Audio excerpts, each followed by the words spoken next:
Hello everyone, কেমন আছেন আপনারা সবাই? আশা করি আপনারা সবাই ভালো আছেন। তো আমার ফেসবুকে পোস্ট দেখে আমার অনেক বন্ধুরা মনে করছে হয়তো আমি ইটালি চলে গেছি। আসলে এমন কিছুই না। আমি যেখানে গেছি সেটা হলো সৌদি আরবের মধ্যেই একটা আলুলা ডিস্ট্রিক্ট আছে, আলুলা নাম। ওখানে গেছি ভিজিটর এরিয়া। তো আমাদের কোম্পানি ওখানে নতুন একটা ব্রাঞ্চ খুলছে, শুধুমাত্র 1 বছরের জন্যই। এটা সিজনাল বিজনেস হয় এখানে। আমি এয়ারপোর্টের ভিতরে চলে আসছি, বোর্ডিং পাসও পেয়ে গেছি সাথে সাথে, যেহেতু ডোমেস্টিক ফ্লাইট সবকিছু একটু শর্টকাটের মধ্যেই হয়ে যায়। তো আমি যাচ্ছি আপনার ডোমেস্টিক লাউঞ্জের দিকে। এখন আমরা হচ্ছে যে বাসে উঠে গেছি আমরা। এই শটটা আমি বাস থেকে নিছি। তো আমরা আমাদের ফ্লাইটের গন্তব্যে যাচ্ছি, পৌঁছে গেছি আমাদের ফ্লাইটে। তো এখন আমার বিমানের মধ্যে বিমানের মধ্যে উঠবো। টেক আপ করছে বিমান।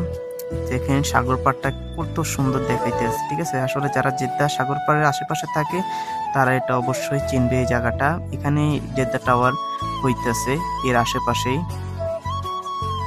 কি সুন্দর দেখেন। এটা হচ্ছে আলুলা এয়ারপোর্ট। আলুলা এয়ারপোর্টে পৌঁছেছি যখন আমি।